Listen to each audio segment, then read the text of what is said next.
Assalamualaikum warahmatullahi wabarakatuh. Salam sejahtera bagi kita semua. Pada segmen yang kedua ini, saya akan membahas mengenai geologi batubara Indonesia. Geologi batubara Indonesia itu tidak terlepas dari proses pembentukan cekungan hidrokarbon di Indonesia.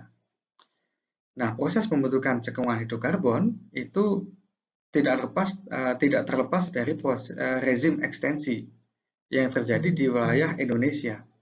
Jadi di Indonesia pada zaman Eosen itu mengalami rezim ekstensi, yaitu mengalami tarikan ke kiri ke arah barat dan tarikan ke kanan atau ke arah timur seperti itu. Sehingga akan menghasilkan proses rifting.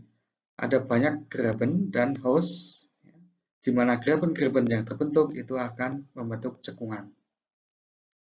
Ilustrasinya adalah seperti ini. Jadi yang di atas di sini mulai terjadi rezim ekstensi.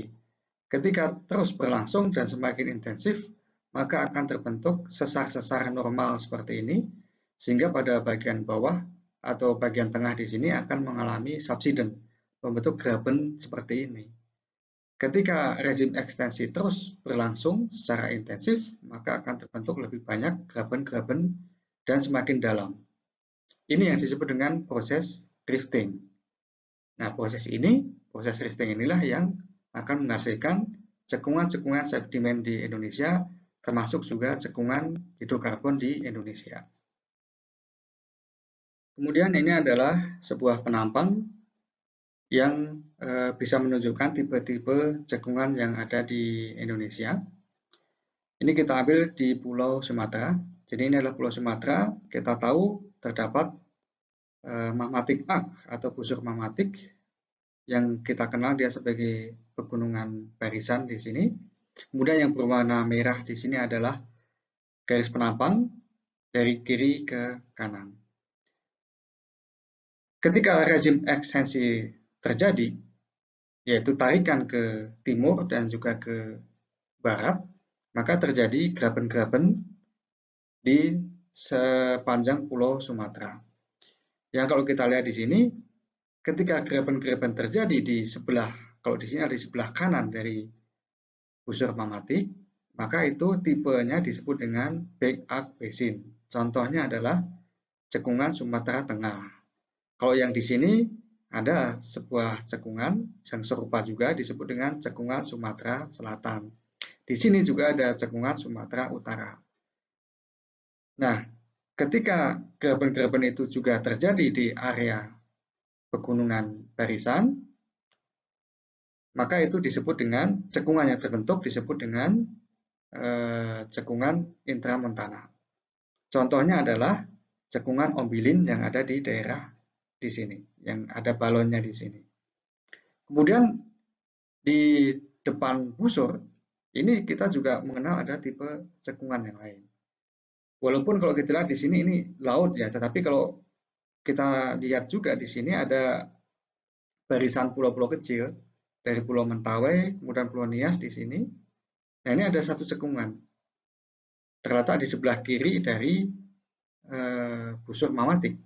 Nah, ini yang disebut dengan tipe cekungan 4A. Nah, tiga tipe cekungan ini sama-sama memberikan peluang untuk terendapkannya batu bara. Nah, kemudian ini adalah sebuah kolom tektonostratigrafi pembatubaraan di Indonesia. Di sebelah paling kiri di sini menunjukkan umur, kemudian di sebelah kanannya di sini adalah event tektonik. Kalau kita lihat di sini diawali dengan proses rifting, ekstensi dan rifting pada Eosen. Kemudian diikuti oleh proses uplift, yaitu pembentukan busur magmatik, yang kemudian diikuti dengan periode tektonik tenang, dan kemudian dilanjutkan dengan proses uplift kembali, yaitu pembentukan pegunungan atau orogenesa. Di sebelah kanannya ini menunjukkan variasi muka air laut yang terjadi selama Eosen sampai Pliocene. Jadi ada dua event. Yang pertama adalah transgresi atau kenaikan muka air laut secara relatif, di mana muka air laut mencapai level yang tertingginya itu adalah pada Miosin tengah di sini. Dan kemudian dilanjutkan dengan event regresi sampai pada Pliocene seperti itu. Nah, kemudian di sebelah kanannya ini adalah kolom kronologi pembatubaraan di Indonesia. Berdasarkan tektonostratigrafinya dibagi menjadi 4 kronologi. Yang pertama, pembentukan batubara pada Shin Rift, kemudian pembentukan batubara pada Shin Orogenic, kemudian pada Post Rift Transgresif, dan yang terakhir adalah pembentukan batubara pada Shin Orogenic Regresif. Masing-masing diberikan contohnya, formasi pembawa batubara sebagai contoh. Batubara yang diendapkan pada Shin Rift, periode Shin Rift, contohnya adalah batubara yang diendapkan bersamaan dengan formasi sawah lunto, pematang, lahat, dan sebagainya. Ini adalah cekungan-cekungan geologi di Indonesia yang mengandung lapisan batubara yang relatif banyak. Untuk tipe cekungan yang backup, contohnya yang lumayan banyak mengandung sumber daya batubara adalah cekungan Sumatera Selatan, kemudian cekungan Barito dan cekungan pasir.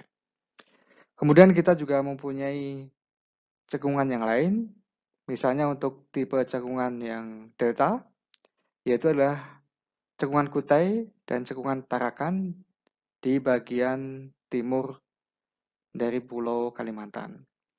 Kemudian selain itu kita juga mempunyai cekungan Ombilin di daerah Sumatera Barat yang mempunyai tipe cekungan intramontana.